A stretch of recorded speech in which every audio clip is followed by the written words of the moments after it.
Welcome back to Soda City Live. The South Carolina Department of Social Services recognizes June as Family Reunification Month. And this year's theme, as recognized by the American Bar Association, is We Believe in the Resiliency and Strength of Families. Joining us today to share more about the work put into strengthening families is Director of Communications and Internal Affairs, Connolly Ann Ragley. So glad to have you here, joining us again on the show. Absolutely. For such an amazing occasion. Absolutely. Thank you for having us. And, you know, we at DSS, we have over 4,200 employees that are serving South Carolina, whether that's vulnerable adults or children in foster care, or maybe it's the regulation of child care centers in the state. And one of the items that we work on the most is family reunification. And that means when a child comes into foster care because they can't safely remain with their caregivers or their parents, how do we work together with not only the foster parent, but the child itself, the biological parents or the caregivers,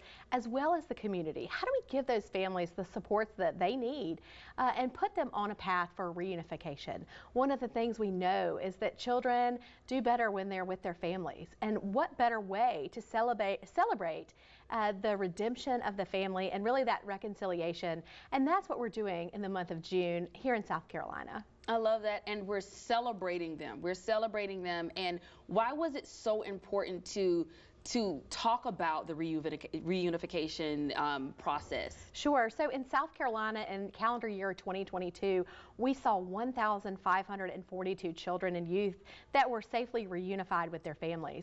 Already for 2023, we've seen 585 youth that have been reunified with their families because, again, at the end of the day, children belong in families. They belong in a family-like setting. And what can we do as a society and as a state agency charged with health and safety of children, especially those in foster care? What can we do? Maybe it's a substance use disorder, or maybe it's a parenting class, or working to improve their home situation. Maybe it's they need help getting water cut on or putting food on the table, job and training and education.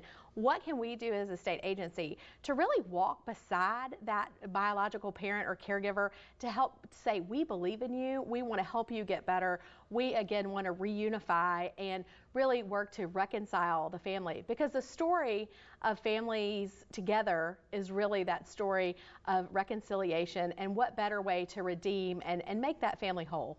That's absolutely beautiful. Now, with this reunification process, what are some of the things that you all do to ensure that those families have the support that they need, or, you know, to be able to continue to strengthen them as a family? Sure. And, you know, DSS is not alone in this child welfare or this child health and well-being system. It's not just DSS. I know that's kind of a misnomer that it's just us.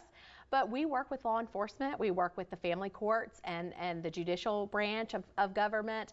We also work with a lot of nonprofits and providers that really do a lot of great work, whether it's maybe a prevention program.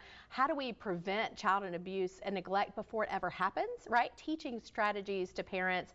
How do we, maybe if food is an issue, or there's, you know, how do we get them maybe some resources through SNAP to help them and supplement the food that they place on their family's table. So that's just one of the options. But again, it really takes a whole community, a whole family of trying to work with these families to get them what their needs are. And DSS is, again, grateful to our many partners that really work to help support families. That's absolutely amazing. And Connolly Ann, thank you so much for sharing these details. One of the things that I've always been interested to know in the reunification process is just how to repair that bond. And you touched on it briefly when you say that you all partner with these agencies that kind of all have something that they provide for these families. But in any success stories for you that you know of? Sure. So I can think of a case manager out of our Oconee County office that she was assigned as a new case manager to this case that had been open for over 2 years. The mom had 5 kids, and I believe there were some substance use disorder, and also their living conditions needed some work. And, you know, this case manager never gave up on this mom and went to her and said, I believe in you. I know that you can do this. And, you know, now mom is moving in the right direction. She is, you know, completing what has been ordered of her by the family court. And to hear that case manager say, you know, it would be so easy to come in and say, oh, well, This case has been open for 2 years. A bunch of workers have worked on this. You know, it'd be easy just to kind of give up. But that case manager dug down and really leaned into that mom and said, what are some of the issues that you're facing? What can we help you with to help you get your family back together?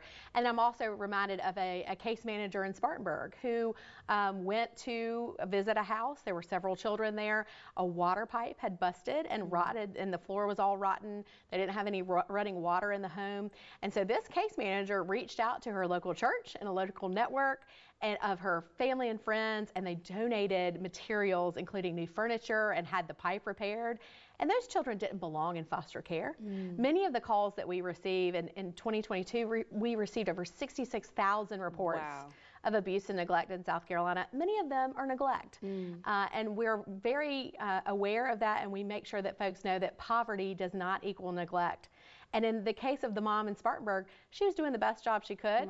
And the community came together because of that case manager, got them the supplies, had the repairs made in their home, and those children did not go into foster care. And so that's a great example of what's the needs of the family. And really, we try to assess families, and we also try to assess the children in foster care themselves. What are their needs? Maybe it is maybe some behavioral help or some extra tutoring at school. What exactly are their needs? How can we all work together and pull in the same direction? Well, Conley Ann, you certainly hit it all, and it's beautiful, and that's what it's all about, community, and it takes a village to raise a child, and just to know that there are agencies that actually care and wanting to see those families become successful and reunited. And so again, thank you for sharing this wonderful month, or the theme for this month. So we'll make sure that we provide any details or any resources provided from DSS on our website, sodacitylive.com, and we have much more coming up after the break.